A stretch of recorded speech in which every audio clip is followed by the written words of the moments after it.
The city shivered under a biting cold, the kind that creeps into bones and lingers in the air. Behind a bustling cafe, John Mitchell sat on a flattened piece of cardboard, his few belongings bundled tightly beside him.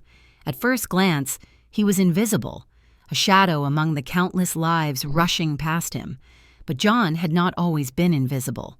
Once he was Sergeant John Mitchell, a respected leader, a protector. Now, in his late 60s, years of service were etched into his hardened jawline and the tired gaze of eyes that had seen more than most could imagine. His calloused hands trembled as they held a small, steaming cup of coffee, an unexpected kindness from a stranger. Simple gestures like this were rare in John's world, a world that had forgotten him. Returning from war years ago, the civilian life he once knew felt foreign. Friends moved on, family grew distant, and promises of stability evaporated. Slowly, the cracks widened, and John found himself on the streets, alone. One evening, seeking refuge from the biting cold, John settled behind the cafe. The manager, spotting him, hesitated for a moment before making a call to the police, fearing John's presence might drive customers away. Minutes later, an officer arrived and asked John to leave. John didn't argue. Years of discipline had taught him to follow orders without question. Quietly, he gathered his belongings, preparing to move on. But before he could leave, the officer stopped him, gripping his arm. "I'm sorry, sir, but we've had complaints," he said, his voice firm yet hesitant. John's heart sank. All he had wanted was a moment of peace. The officer led him away and booked him for trespassing. Sitting on a cold steel bench at the station, John's mind drifted. He thought about the countless nights spent alone, the world moving on without him.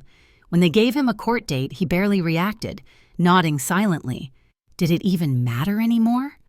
On the day of his hearing, John entered the courtroom with his head low. He wore a mismatched jacket donated by a shelter and shoes that pinched his toes. Whispers filled the room, accompanied by judgmental smirks. To the onlookers, he was just another homeless man, a failure of his own making, or so they assumed. The judge entered, and the room rose in unison.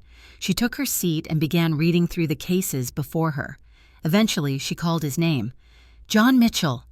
John raised his hand slightly, unable to speak. As she read his file, something caught her attention. She paused, rereading a line. Then her expression shifted. Her voice softened. "John Mitchell, were you by chance in the 80th Airborne Division?" The room fell silent. John hesitated, memories flooding back. Finally, he nodded. "Yes, ma'am. That was me, a long time ago," he said, his voice trembling under the weight of his past. The judge leaned back, her expression distant but emotional. "My brother served in that division," she said. "He told us about a man who saved his life, a man he called courageous, selfless, a true hero. That man's name was John Mitchell." Gasps rippled through the courtroom. The perception of the man before them shifted instantly.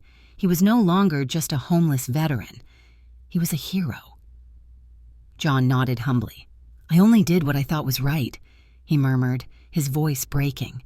The judge composed herself, her voice now strong. "This man," she declared to the courtroom, "served our country with courage most of us can't fathom. Yet here he stands, facing charges for simply trying to find shelter. He deserves respect, not condemnation." Turning back to John, her tone softened. "Mr. Mitchell, I'm dismissing these charges. Furthermore, I'm ordering immediate assistance to ensure you receive the support and stability you deserve."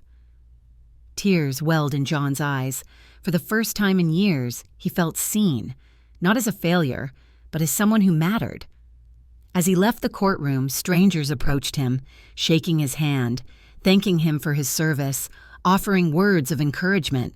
For the first time in years, John felt hope, a warmth melting away years of cold. Tears streamed down his face, but they weren't from sadness. They were tears of gratitude. This powerful story reminds us that everyone carries unseen struggles and a story worth hearing. If you found this moving, please like, subscribe, and share to bring light to the overlooked and remind us of the humanity in us all.